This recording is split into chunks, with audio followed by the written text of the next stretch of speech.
ഓ,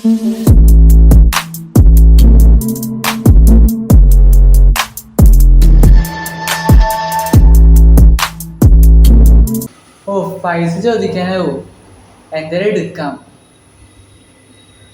hello, Malaysia ട്രിപ്പിനുള്ള പൈസ വെക്കല്ലേ? ഈ മാസം അവസാനം ആകുമ്പോഴേക്ക് തരും. പൈസ ഫുൾ സെറ്റ് ആയിട്ടില്ല, കുറച്ചൊക്കെ സെറ്റ് ചെയ്യാനുണ്ട്. ഈ മാസം അവസാനം ആകുമ്പോഴേക്കും മൊത്തം തരാം പൈസ. ശരി, വെക്ക്. എന്നാലും ഇനി പൈസ കൊടുക്കാൻ എന്താ ചെയ്യാ? ഈ മാസം അവസാനം ആകുമ്പോഴേക്കും എന്തായാലും പൈസ കൊടുക്കണം. ടിക്കറ്റ് ആണെങ്കിൽ ബുക്കും ചെയ്തു. എനിക്ക് ക്യാൻസൽ ചെയ്യാനുള്ള ഓപ്ഷനും ഇല്ല. ഐഡിയ ഇങ്ങനത്തെ ബുദ്ധിയൊക്കെ പറഞ്ഞു തരാൻ ഒരാളുള്ളൂ.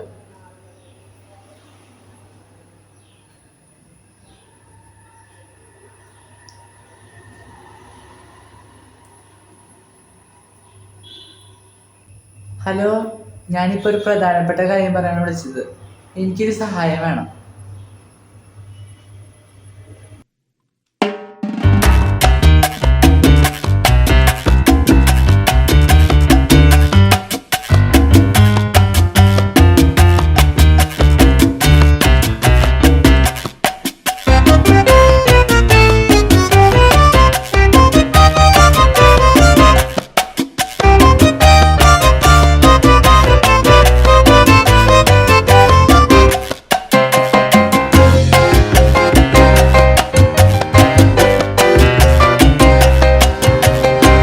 എന്നൊരു കാര്യം, ഞാൻ നമ്പർ അയക്ക്, നമുക്ക് നോക്കാം. ഈ ഐഡിയ വർക്കൗട്ട് ആവുന്നല്ലേ പറയണേ? ഞാൻ പരമാവധി ശ്രമിക്കാം. കുഴപ്പമൊന്നും ആവില്ലല്ലോ? ഓക്കെ, നീ പറഞ്ഞ പോലെ തന്നെ ചെയ്യാം. പിന്നെ നമ്പർ ഒന്ന് ഫോർവേഡ് ചെയ്തിട്ടാ. പിന്നെ വീടിരിക്കുന്ന ലൊക്കേഷനും ഇവിടെ അടുത്താന്നല്ലേ പറഞ്ഞത്? നോക്കാം. അതുപോലെ തന്നെ ചെയ്യാം. കോള് കട്ട് ചെയ്യുക. ഈ ഐഡിയ കുറച്ച് റിസ്ക് പിടിച്ചതാണ്. എന്നാലും വേറെ വഴിയില്ല പൈസ ഒപ്പിക്കാൻ. ഇനിയിപ്പോൾ ഒന്നും നോക്കണ്ട, ഈ ഐഡിയ തന്നെ വർക്കൗട്ട് ചെയ്യാം. എത്ര റിസ്കിൽ പെട്ടാലും കുഴപ്പമില്ല, പൈസ ഈ മാസം അവസാനം തന്നെ ഒപ്പിക്കണം.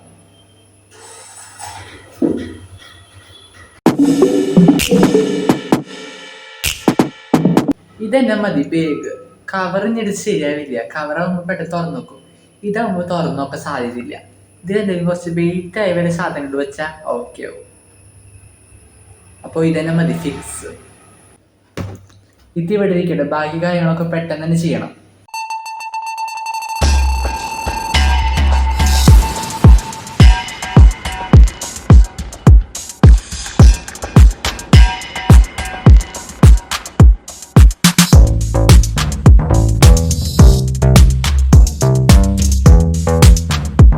എന്തായാലും ഇതിൽ അത്യാവശ്യം വെയിറ്റ് പോലെ ഉണ്ട്. ഇതെന്തായാലും വിശ്വസിച്ചോളൂ. എന്തായാലും ഇത് മാത്രം പോരാ. അവർ വിശ്വസിപ്പിക്കാൻ വേണ്ടിയിട്ട് ഒരു പൊതി സാമ്പിളിന് വേണ്ടി ഉണ്ടാക്കണം. ഒരു കാര്യം ചെയ്യാം, അതുണ്ടാക്കാം ഫസ്റ്റ്. ഇതിവിടെ ഇരിക്കട്ടെ.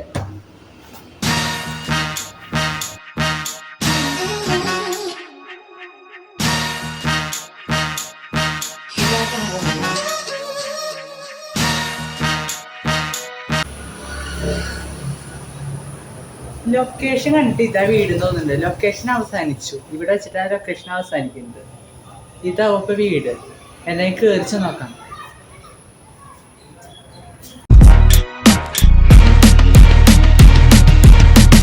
എന്താണ് നിങ്ങൾ ഇവിടെ? ആര് പറഞ്ഞിട്ട് നിങ്ങൾ ഇവിടെ വന്നത്? സത്യം പറയാ, നിങ്ങൾ തീർക്കും.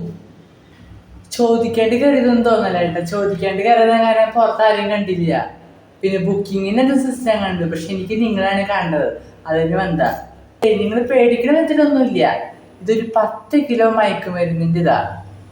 ഇതെനിക്ക് വഴിയിൽ നിന്ന് കളഞ്ഞു കിട്ടിയതാ. എന്നോട് ഒരാൾ പറഞ്ഞു ഇത് മയക്കുമരുന്നിന് മാത്രമുള്ള ഒരു ഗോഡൗൺ ആണ്. ആരെ പറഞ്ഞത് നിങ്ങൾ അറിയണ്ട. എന്താ നിങ്ങൾക്ക് സൗജന്യമായിട്ട് തരാൻ പോകുന്നത്. നിങ്ങൾ ഈ ഓഫർ ആക്സെപ്റ്റ് ചെയ്യണോ ഇല്ലേ? നിങ്ങൾ പറഞ്ഞതൊക്കെ ശരിയാണോ? എന്നാ നിങ്ങൾ ആ ബോക്സ് കേട്ട്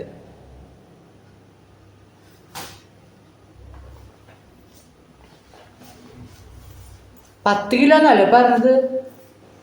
10 കിലോന്റെ വെയിറ്റ് ഒക്കെ ഉണ്ട്. കുഴപ്പമില്ല, നിങ്ങളിത് വെച്ചോ. ഫ്രീ ആയിട്ടോ? ഇത്ര അധികോ? ഇത് ഫ്രീ ആയിട്ട് തരാൻ വഴിയില്ലല്ലോ. എന്തായാലും കിട്ടിയതായിട്ടിരിക്കട്ടെ. പിന്നെ ഇനി വരുമ്പോ ഇവിടെ പെർമിഷൻ ഇല്ലാണ്ട് വരാൻ പാടില്ല. ഈ വില്ലയുടെ ഫ്രണ്ടിൽ ബുക്കിങ്ങിനുണ്ട്, അത് കൊടുത്തിട്ട് പൂരിപ്പിച്ചിട്ടേ വരാൻ പാടുള്ളൂ. ശരി, പൊക്കോ. നിങ്ങൾ പേടിക്കണ്ട എന്നെ പറ്റി. ഞാൻ ഈ രഹസ്യം ഒരാളോടും പറയില്ല പുറത്ത്. ഈ രഹസ്യം നമ്മുടെ രണ്ടുപേരും ചെവിയിൽ മാത്രമേ ഉണ്ടാവുള്ളൂ. പിന്നെ ഈ കാര്യങ്ങൾ പോലീസിനോട് പറയരുത്. എന്നാ പിന്നെ നടക്കട്ടെ, ഞാൻ പോവാ. ശരി, പൊക്കോ. ഒറ്റ മിനിറ്റ്, ഫോൺ എടുക്കാൻ മറന്നു. ഫോൺ എടുത്തിട്ട് ഞാൻ ഇപ്പൊ പോയിക്കോളാം.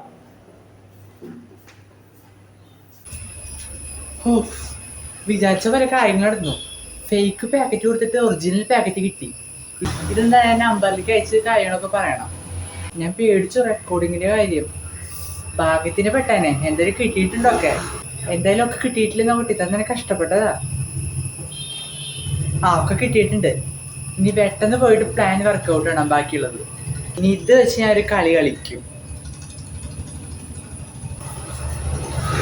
എന്തായാലും 10 കിലോ മയക്കുമരുന്ന് കിട്ടി.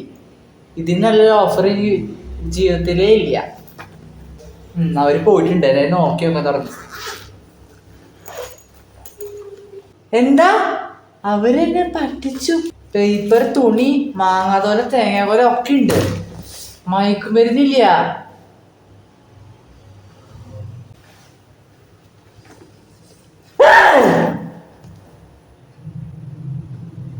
അവരൊരു സാമ്പിൾ കൊണ്ടുവന്നിട്ടുണ്ട്, ഒരു പാക്കറ്റ്. ആ ഒരു പാക്കറ്റെങ്കിലും മയക്കുമരുന്നായാൽ മതിയായിരുന്നു. നോക്കിവെക്കാം. ഇതൊരു ചതി, കൊടും ചതി. ഇതിന്റെ പുറകില് വലിയൊരു സംഘം തന്നെ ഉണ്ട്. ഇനി പോലീസിന്റെ സംഘമോ? അത്രയ്ക്ക് ബുദ്ധിയൊന്നും ഇല്ല ഇവർക്ക്. ഇതെന്തായാലും മണത്തെ തന്നെ പറയാം, അസല് പൗഡറാണ്. വീട്ടിൽ പൗഡർ അധികം ഇരിക്കുന്നുണ്ടാവും.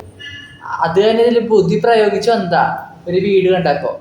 അതാണ് അവരുടെ ചൂണ്ടല് എന്നെ കൊത്തുകയും ചെയ്തു. എന്തായാലും ഇതിവിടെ ഇരിക്കട്ടെ. ഫ്രീ ആയിട്ടായിരുന്നു ഭാഗ്യം. പേയ്മെന്റ് എങ്ങനെ കൊടുത്തെങ്കിൽ അവര് പിന്നെ തീർന്നേ ഈ ഭൂമിന്ന്.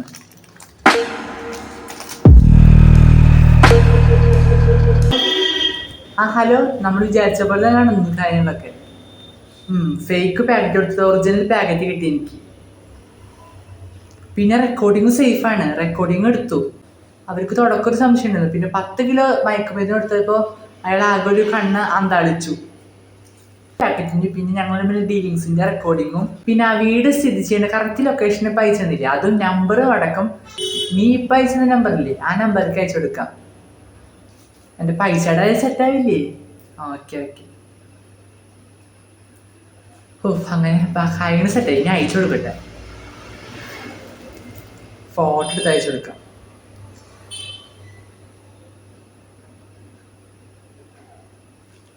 മയക്കുമരുന്ന് സംഘത്തിലെ ആൾക്കാർ കൈയോടെ പോലീസിനെ പിടിക്കാനും പറ്റും. എന്തായാലും അയച്ചു കൊടുക്കട്ടെ, കാത്തിരിക്കണ്ട.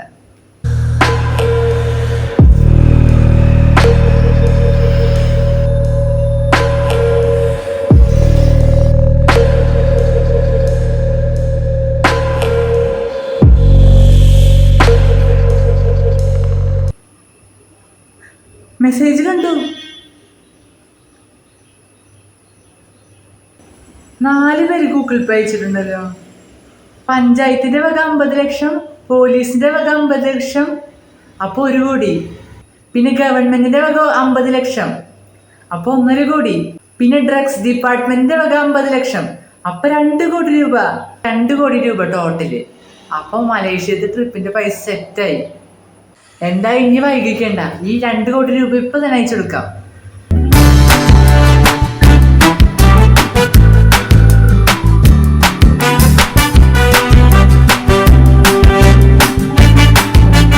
പൈസ പോയിട്ടുണ്ട്. അപ്പൊ ഇനി നേരെ മലേഷ്യയിലോട്ട്. എന്തായാലും ഇനി ഇവരുടെ വക വേറെ നടപടികളൊന്നും ഉണ്ടാവില്ല. ഇനി ഇവര് ഈ പാക്കറ്റ് വാങ്ങിക്കവരും പോവും. എനിക്ക് മലേഷ്യയിൽ പോലുള്ള പൈസയും കിട്ടി, ലഹരി സംഘത്തെ കൈയോടെ പോലീസിനും പിടിച്ചു കൊടുത്തു.